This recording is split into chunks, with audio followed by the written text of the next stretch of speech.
Pemirsa, Mahkamah Konstitusi menolak gugatan uji materi Undang-Undang Nomor 7 Tahun 2017 tentang pemilihan umum pemilu mengenai batas usia calon presiden dan calon wakil presiden maksimal 70 tahun. MK berkesimpulan bahwa permohonan tersebut telah kehilangan objek karena pasal 169 huruf Q Undang-Undang Pemilu telah memiliki pemaknaan baru sebagaimana putusan MK terbaru pada tanggal 16 Oktober 2023. Mohon izin bicara.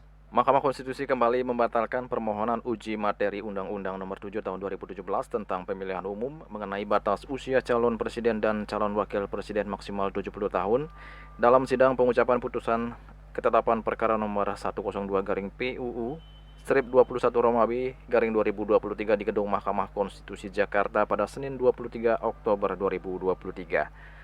Perkara nomor 102-PUU strip 21 Romawi garing 2023 tersebut diajukan oleh 3 warga negara Indonesia, yakni Wiwit Arianto, Rahayu Fatikasari, dan Rio Saputro, diwakili oleh 98 orang advokat yang tergabung dalam Forum Aliansi 98 Pengacara Pengawal Demokrasi dan Hak Asasi Manusia. Para pemohon pada perkara itu mengajukan 2 pokok permohonan. Pertama, memohon MK menyatakan pasal 169 huruf Q Undang-Undang Pemilu bertentangan dengan Undang-Undang Dasar 1945 sepanjang tidak dimaknai berusia paling rendah 40 tahun dan paling tinggi 70 tahun pada proses pemilihan. Kedua, memohon pasal 169 huruf D Undang-Undang Pemilu mengatur norma tambahan menjadi tidak pernah mengkhianati negara, tidak pernah melakukan tindak pidana korupsi, tidak memiliki rekam jejak melakukan pelanggaran HAM yang berat masa lalu, bukan orang yang terlibat dan atau menjadi bagian peristiwa penculikan aktivis pada tahun 1998, bukan orang yang terlibat dan atau pelaku penghilangan orang secara paksa, tidak pernah melakukan tindak pidana genosida, bukan orang yang terlibat dan atau pelaku kejahatan terhadap kemanusiaan dan tindakan yang anti-demokrasi, serta tindak pidana berat lainnya. Terkait batas usia maksimal Capres-Cawapres menjadi 70 tahun, MK berkesimpulan bahwa permohonan tersebut telah kehilangan objek karena pasal 169 huruf Q Undang-Undang Pemilu telah memiliki pemaknaan baru sebagaimana putusan MK terbaru pada tanggal 16 Oktober 2023. Sementara terhadap permohonan penambahan norma baru pada pasal 169 huruf D Undang-Undang Pemilu,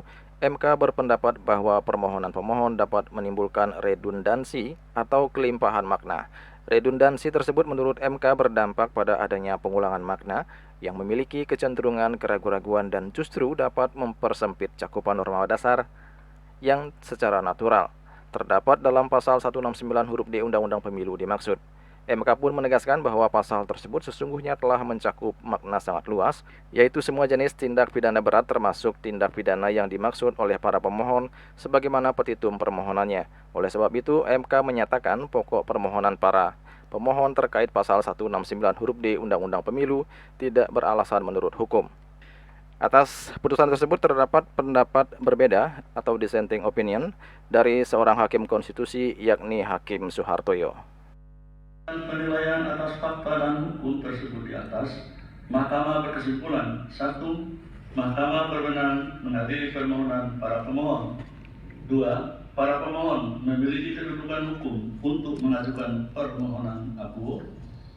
3. Pokok permohonan para pemohon sepanjang pengujian norma pasal 169 huruf D Undang-Undang 7 2017 adalah tidak beralasan menurut hukum.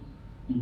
Pokok permohonan para pemohon sepanjang pengujian norma pasal 169 huruf Q Undang-Undang 7 2017 adalah kehilangan objek. Berdasarkan Undang-Undang Dasar Negara Republik Indonesia tahun 1945 dan seterusnya, amar putusan mengadili: 1. Menyatakan permohonan para pemohon sepanjang pengujian norma pasal 169 huruf Q Undang-Undang 7 2017 tidak dapat diterima. 2. Menolak permohonan para pemohon untuk selain dan selebihnya. Pendapat berbeda, dissenting opinion, terhadap putusan Mahkamah Konstitusi aku, Hakim Konstitusi Suhartoyo memiliki pendapat berbeda, dissenting opinion, sebagai berikut. Dissenting: dianggap dibacakan. Juli Soeharto dan Ketus Madiasi melaporkan.